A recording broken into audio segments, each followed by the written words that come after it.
안녕하세요. 뼈선생 채널 정형외과 전문의 신병기입니다. 정형외과 또는 기타 다른 과에서 관절 척추 관련 진료를 받으시고 검사를 하거나 수술을 앞두고 계시다면 이번 시간 내용은 한 번은 꼭 짚고 넘어가시길 바랍니다. 환자분께서 불필요한 고생을 하시지 않기 위해 의료진에게 꼭 전달해 주셔야 될 정보들이 있는데요. 들어보시고 본인에게 해당되는 내용이 있으시다면 꼭 의료진에게 미리 알려주셔서 좀 더 효과적이고 안전하게 치료받으시길 바라는 마음에 이번 영상 시작합니다. 첫 번째, 약물 치료나 각종 주사 치료를 받으신다면 알려주셔야 되는 개인정보입니다. 먼저 환자분의 지병입니다. 특히 당뇨, 콩팥 관련 질환, 간 관련 질환이 중요합니다. 환자분께 드릴 약물, 이러한 지병에 영향을 줄 가능성이 있기 때문이죠. 당뇨가 있으시다면 혈당 관리가 매우 중요하죠.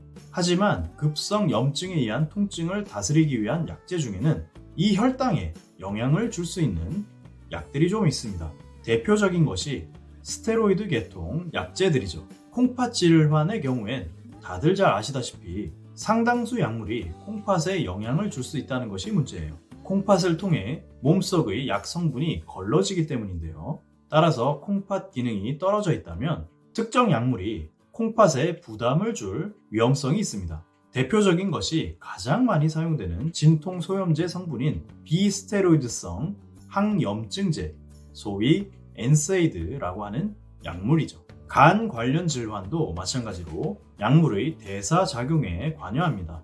따라서 다양한 약물 치료를 하다 보면 정상적인 간 기능에도 영향을 줄 때가 많은데요. 만약 간염 또는 간경화 등의 관련 질환이 있으시다면 더더욱더 약물 사용에 신중을 기하게 됩니다. 특히 간경화가 있을 경우엔 약물뿐만 아니라 출혈 경향이 정상인에 비해 심할 수 있기 때문에 각종 침습적 치료나 수술 시에도 신중한 판단이 요구됩니다. 그러니 의료진에게 꼭 알려주셔야 됩니다. 따라서 기왕이면 본인께서 가지고 계신 지병은 상세히 미리 알려주시는 게 좋고요. 특히 방금 다룬 당뇨, 간, 콩팥 관련 질환은 흔하면서도 중요한 질환이니 꼭 기억해 주세요. 그리고 젊은 여성 환자분께서 약물 치료나 각종 주사 치료를 받으셔야 될 때 미리 꼭 알려주셔야 될 내용은 임신 가능성 여부, 그리고 혹시 갓 출산하셨다면 모유 수유를 하고 계시는지 여부입니다.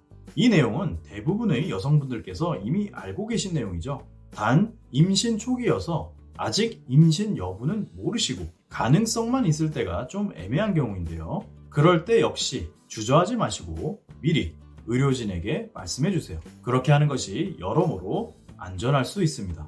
그리고 모유 수유 중이시라면 수유를 통해 대사된 약물이 아기에게 전달될 수 있겠죠. 그러니 꼭 미리 알려주셔야 됩니다.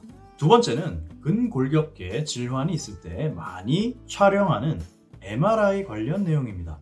잘 아시다시피 MRI는 자석의 원리를 이용한 검사죠. 따라서 자석의 힘에 딸려오는 물질이 내 몸속에 있을 경우가 문제가 됩니다.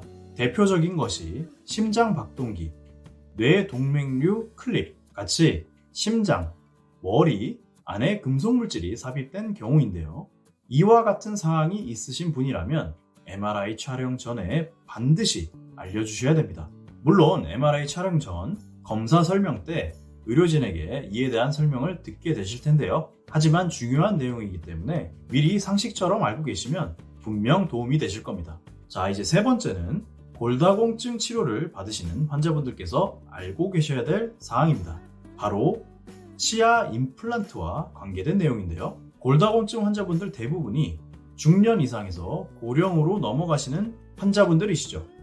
그러다 보니 동시에 치아도 문제가 있으실 때가 많아요. 그렇기에 상당수의 환자분들이 치과에서 임플란트를 계획 또는 진행 중인 상태에서 골다공증을 진단받게 되시는데요. 문제는 골다공증 치료 약제가 임플란트 시술이 진행될 턱뼈에 영향을 줄 수 있다는 겁니다. 물론 골다공증 치료를 받으면 무조건 턱뼈에 문제가 생기는 것은 절대 아닙니다. 다만 간혹 골다공증 약제가 턱뼈의 강도에 영향을 줄 수 있다는 거죠. 따라서 보통 치과에서도 임플란트 상담을 받으실 때 이 골다공증 치료제에 대해서 미리 설명을 듣게 되실 텐데요. 정형외과에서 만약 골다공증으로 진단받고 치료를 권유받으셨을 때 본인께서 임플란트 시술 계획이 있으시다면 꼭 미리 알려주셔야 됩니다. 그렇게 해서 치과 치료와 골다공증 치료가 서로 겹치지 않도록 조정을 해드려야 되기 때문이죠. 마지막 네 번째 사항, 수술을 앞두신 분께서는 본인께서 피를 붉게 하는 약을 드시고 계신지 꼭 체크해 주시고 의료진에게 알려주셔야 됩니다. 이거 정말 중요한 사항인데요. 왜냐?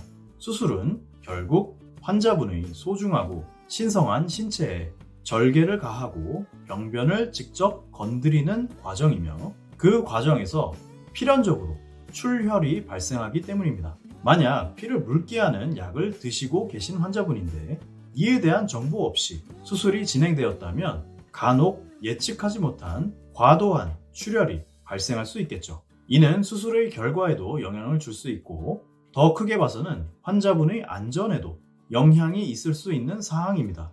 보통은 심혈관계 질환이나 중풍같이 뇌혈관 질환이 있으신 분들은 거의 다수가 항혈전제, 즉 피떡이 뭉치지 않게 돕는 약을 드시고 계십니다. 소위 피를 묽게 하는 약이죠. 가장 유명한 약은 아스피린이고요. 플라빅스라는 이름으로 대표되는 클로피도그렐 성분의 약도 아주 많이 쓰이는 약입니다. 이런 약들을 복용하고 계신다면 의료진에게 미리 알려주셔야지만 이 약을 수술 전에 미리 끊는 것이 좋을지 혹은 이 약을 그대로 유지하는 것이 환자분에게 더 안전할지 병원에서 판단해 주실 겁니다. 그런데 꽤 자주 발생하는 문제가 환자분 본인께서 지금 피를 묽게 하는 약을 드시고 계신지 여부를 잘 모르실 때가 많다는 거예요. 그럴 땐 보호자분께서 환자분의 약품 정보를 챙겨서 보여주시거나 또는 원래 다니셨던 병원에 문의를 하셔서 정확한 복용 여부를 파악하시고 수술할 병원, 의료진에게 전달해 주시는 것이 중요합니다.